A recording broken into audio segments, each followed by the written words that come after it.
sure that I wasn't giving a false impression of what life on the road is like. It's not every day that I wake up to deer out the front windshield with pine trees in the campground. Once in a while, reality has to set in at some point, and we end up in a campground like this one in Coulee City, Washington. And one of the travel logs suggested that if you're unfortunate enough to have to spend time in Coulee City, that you should at least stop in at the coffee shop there. However, we actually enjoyed our stay, even though it really amounted to nothing more than about the equivalent of a big parking lot with hookups. But they were inexpensive hookups, and every once in a while you just need to be able to sit in a place that you've got good internet, good satellite, and full hookups to catch up on laundry and that kind of thing without running the generator. So it works out. But sometimes we literally are in what amounts to a parking lot, as we are tonight. Although, albeit a beautiful place, we are in a parking lot in a Army Corps of Engineers access spot for the Columbia River, in the Columbia River Gorge off of Interstate 84. So we are between Interstate 84, the Union Pacific Main Line, and the Columbia River. And on the far side of the gorge is a BNSF main line. So about every half hour there's a train rolling through here, and it's surprisingly loud because of the way this canyon is. But of course, being the train nut, it doesn't bother me in the least, and Terry doesn't seem to mind it either. But anyway, the point is that it's not always fantastic campgrounds like Glacier National Park or something like that. Occasionally we are in minimal situations.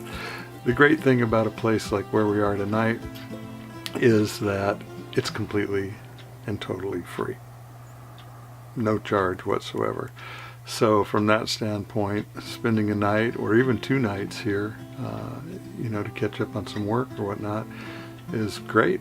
I mean, it's fine. And I will say this, the Columbia River is impressive. No two ways about it.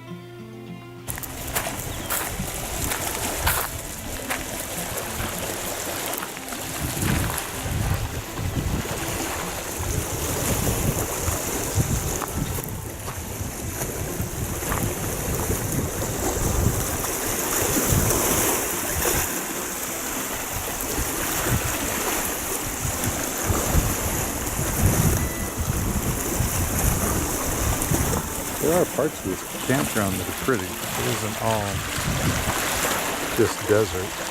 But this lake, Banks, goes all the way up to the Grand Coulee Dam in that area. It doesn't actually connect with the Columbia River there, but it's close. So the Dry Falls, which would dwarf Niagara Falls if it were actually, if there was water flowing over it today. But it was formed over a period of glacial activity in Montana, that when the glacial dams would fail, it would flood this area in a very dramatic fashion and formed the waterfalls that we see today as just a canyon with plunge pools in it. But anyway, it's a fascinating bit of geologic history. This area is desert, but there's a lot of wildlife. It's a pretty cool area.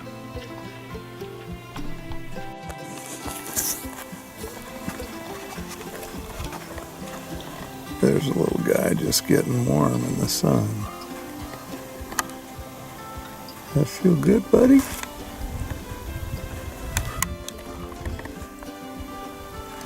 pretty good sized gopher snake, I think. Or maybe it's a little bull snake. We seem to have a lot of these around here. Yeah, that's the way. Move off the road so nobody runs over you. You can go over the side and get warm.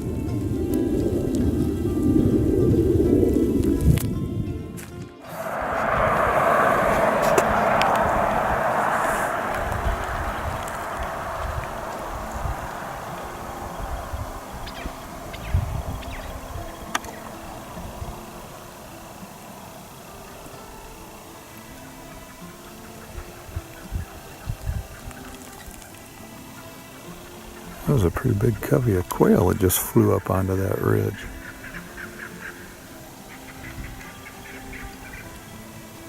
Apparently they don't trust me. I can hear them.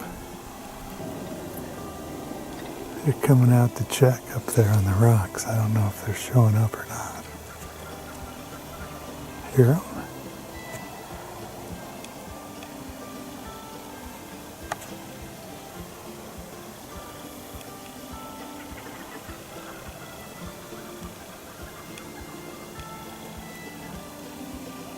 So this area of eastern Washington has been flooded several times with basaltic magma, lava, and it's really a very large area. And what happened was there was a hot spot in Oregon, and when it would erupt, it would flood portions of eastern Washington and northern and western Idaho.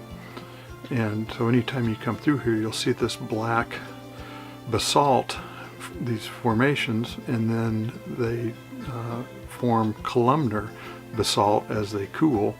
And so you'll see different patterns of hexagonal, etc. columns of basalt.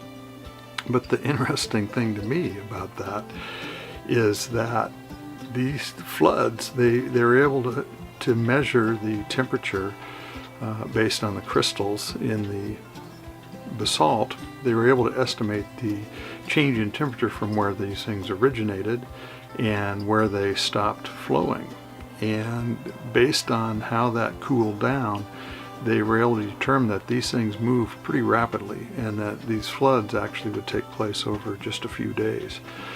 So the fascinating part of this, though, is that hot spot is what formed like Hawaii. It's the same thing. There's a hot spot in the mantle, and as Hawaii moves over it, the islands form. And the further south you go, the newer the islands are, with Hawaii, of course, still forming today. The interesting thing about this hotspot, though, is that it is now under Yellowstone.